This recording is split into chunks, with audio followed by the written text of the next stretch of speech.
Hello everybody. आज का जो वीडियो होने वाला है ये है AEDO के बारे में, जो कि है असिस्टेंट एजुकेशन डेवलपमेंट ऑफिसर की जो पोस्ट आई थी बिहार में, उससे रिलेटेड है।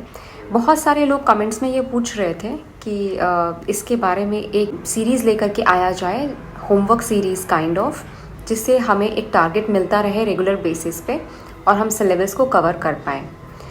तो उसी उद्देश्य से एक मैं सीरीज़ लेकर के आने वाली हूँ। ये कमिंग 10 अक्टूबर को मैं आपको कुछ टॉपिक्स बताऊंगी जो आपको अगले 5 डेज़ के अंदर कंप्लीट करने होंगे, और उसी तरीके से 5 डेज़ का मैं एक टारगेट लेकर के आते रहूँगी। सबसे बड़ा एम यही है कि आप एक टारगेटेड वेज में, एक डिसिप्लिन्ड वेज में सारे सिलेबस को कवर कर पाएँ और एग्ज़ाम में अपना बेस्ट दे पाएँ। बहुत सारे स्टूडेंट्स होते हैं जिनको कोई गाइडेंस नहीं मिलता और उनको समझ नहीं आता कि हम अकेले खुद से कैसे सारी चीज़ों को मैनेज करें। तो इससे सीरीज़ से आपको ऑब्वियसली हेल्प मिलेगी और एक अच्छी तरीके से सारा सिलेबस कंप्लीट हो जाएगा आपका विद इन टाइम, एंड आपको रिवीजन करने का भी टाइम मिलेगा, मॉक्स लगाने का भी टाइम मिलेगा। ठीक है, एक पेपर जो GS का पेपर है उसके लिए, और एक पेपर जो कि है मैथमेटिक्स एंड एप्टीट्यूड का, उसके लिए हम टारगेट्स देंगे आपको। ठीक है, ये जो गोल्स होंगे, टारगेट्स होंगे, वो आप 5 डेज़ के अंदर जैसा आपको टाइम मिले, जैसा आपका रूटीन हो, क्योंकि बहुत सारे लोग वर्किंग हैं, तो आप अपना डेली रूटीन को खुद से मैनेज करिएगा।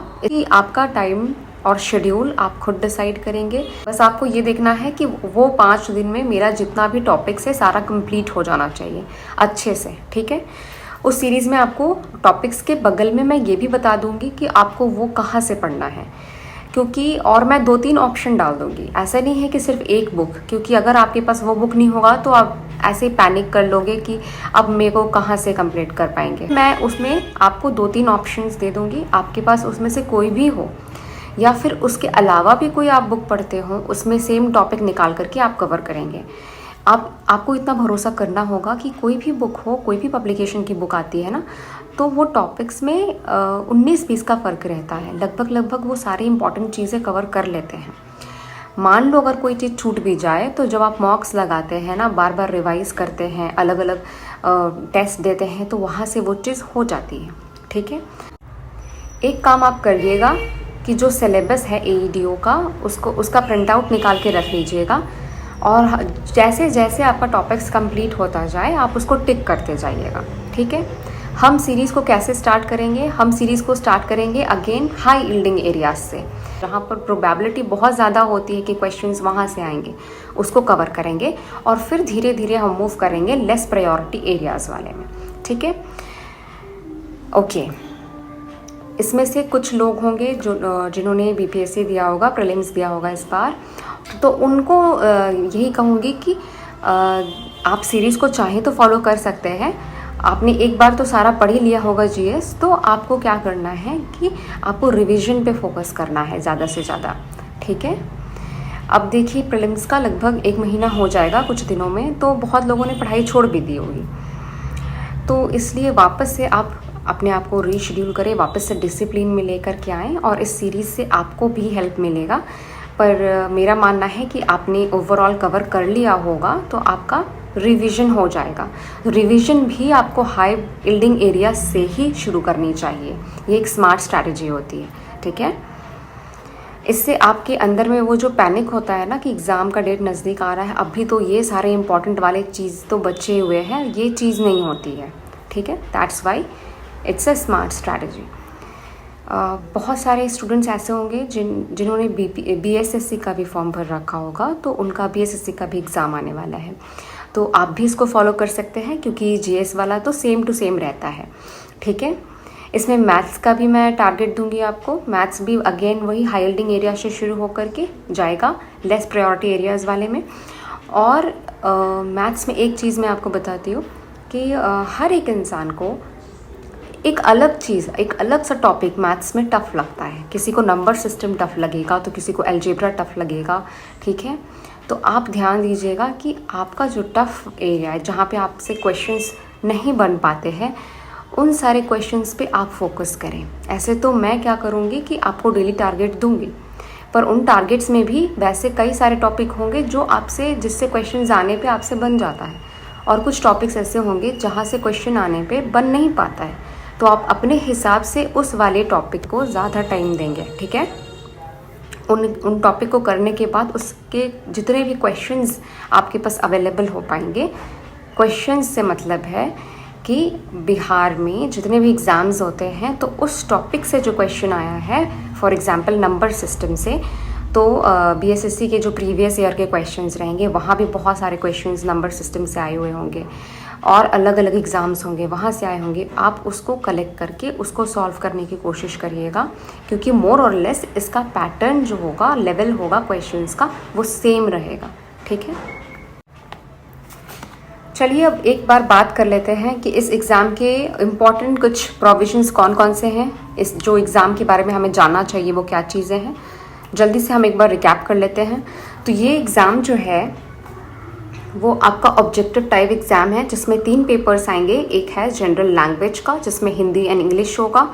Hindi and English equal marks के होंगे, और आपको दोनों में अलग अलग से 30% लाना ज़रूरी है। यानी कि ऐसा नहीं है कि आप कोई लोगों को इंग्लिश में थोड़ी परेशानी होती है तो वो हिंदी का ही सॉल्व करके 30% लाने की कोशिश करेंगे, पर ऐसा नहीं है। ये नोटिफिकेशन थोड़ा ध्यान से अगर आपने देखा होगा तो आपको पता होगा कि आपको अलग अलग से दोनों में 30% लाने का प्रोविज़न रखा गया है। दूसरा पेपर जो है वो जनरल स्टडीज़ का पेपर है, जिसमें जनरली सारे सब्जेक्ट्स होते हैं, like polity, history, geography etcetera. General aptitude का पेपर आता है, वो पेपर 3 रहेगा आपका, जिसमें मैथ्स रहेंगे, रीजनिंग के क्वेश्चंस रहेंगे।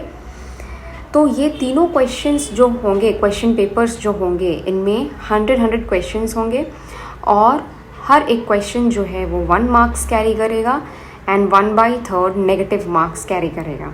हर एक पेपर 2 आवर्स का होगा, ठीक है।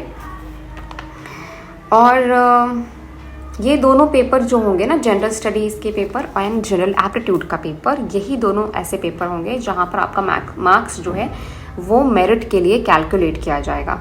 लैंग्वेज पेपर में सिर्फ आपको क्वालिफाई करना है, पर एक बात ध्यान रहे कि जब आप उसमें क्वालिफाई करेंगे तभी आपके बाकी के पेपर्स चेक होंगे, ठीक है। सो इसलिए इस बात का ध्यान रखिए।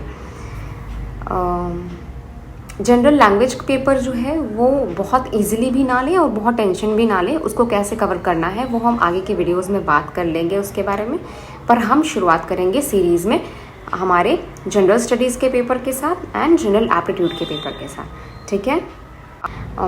आई होप ये जो इनिशिएटिव मैं ले रही हूँ इससे आप लोगों को हेल्प मिले। जिन लोगों को भी लगता है कि थोड़ी सी उनको गाइडेंस की ज़रूरत है, एक रेगुलर वे में उनको कोई टॉपिक्स देते जाए, थोड़ा गाइड करते जाए, तो वो अच्छे तरीके से प्रिपरेशन कर सकते हैं, तो उनको इस सीरीज़ से ज़रूर फ़ायदा मिलेगा। एंड मैं अभी ये जो बचे हुए दिन हैं इनमें मैं अच्छे से एनालाइज कर रही हूँ कि कौन सा टॉपिक्स जो है वो आपको पहले के टारगेट्स में दिया जाए, ताकि वो प्रोबेबिलिटी जो है क्वेश्चंस हिट करने का वो ज़्यादा अच्छे से हो पाए। Okay, so that's all about this video and all the best to everybody. हर दिन पढ़ाई करते रहिए, जब तक आपको सफलता नहीं मिलती है हर एक दिन पढ़ाई करना है। कोई भी एग्ज़ाम ख़त्म होता है उसके बाद नेचुरल सी बात है कि लेज़ीनेस आ जाती है, हम वापस से अपने डे टू डे रूटीन में शामिल कर लेते हैं कि 1-2 घंटे पढ़ना भी चलता है, but that's not right way. आपको पढ़ना चाहिए, एक मिनिमम आवर्स, कुछ 4-5 आवर्स का पढ़ाई आपको कर लेना चाहिए हर दिन, ताकि वो आपका जो होता है ना कैलिबर वो बना रहे, ठीक है। और जैसे ही ये फेस्टिव सीज़न आ रहा है, जैसे दिवाली और छठ, तो बहुत लोगों के घर में छठ भी होता है, तो वहाँ पर आपको थोड़ा सा डिस्टर्बेंस हो जाएगा पढ़ाई में, आई अग्री। तो उस समय जब वो आने वाला रहे तो आप पहले के टारगेट्स को थोड़ा जल्दी जल्दी कवर करके टाइम बचा के रखिएगा, ताकि मतलब आपका ये कहने का मतलब है कि फ्लेक्सिबल टाइम देने का मकसद ही यही है कि आप अपने हिसाब से टाइम निकालें। दिन में पढ़ाई नहीं हो पाती तो रात को टाइम निकाल के पढ़ाई करें। इस तरीके से करके आपका मकसद होना चाहिए कि मुझे टारगेट को कंप्लीट करना है। ओके, इस तरीके से करके आप करेंगे तो ज़रूर होगा। और बस काम करना हमारे पार्ट में है, इससे ज़्यादा कुछ हमें टेंशन लेने की ज़रूरत नहीं है। Leave everything else on God. Okay, so bye bye.